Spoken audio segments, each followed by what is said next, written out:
But I'm going to read it and just make a brief preface about it. One of the things that I've invited those in creative writing to do, both in their prose passages as well as their poetry, is to look closely and to touch things and to listen carefully. And that's one of the reasons that we took that walk in the woods back in September, because so often it seems to me in life, as well as in art, we become detached. And so I want to sort of get us back in touch.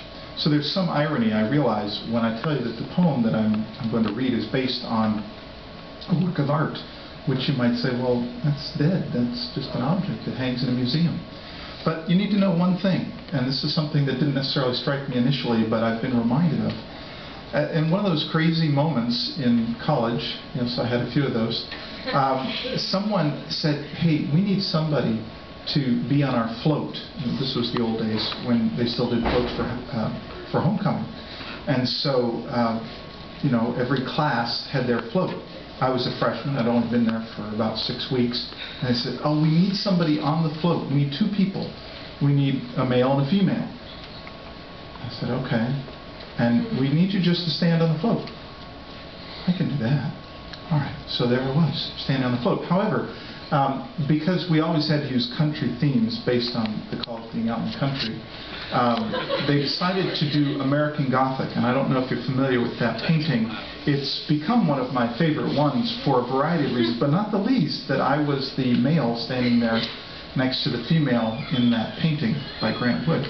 And it hangs at the Art Institute in Chicago, and I love to go back there to Chicago, but I also love going to the museum, and that's one of the first places that I stop. And so I have felt what it is to be the man, at least, standing there. And if you know what that painting sort of portrays, I would describe it as a quiet tension of direction.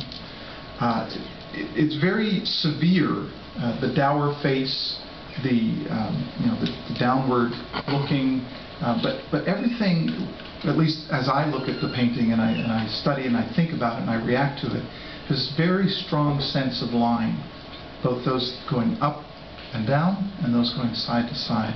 And so I think that's the essential sort of kernel out of which I've grown the short poem.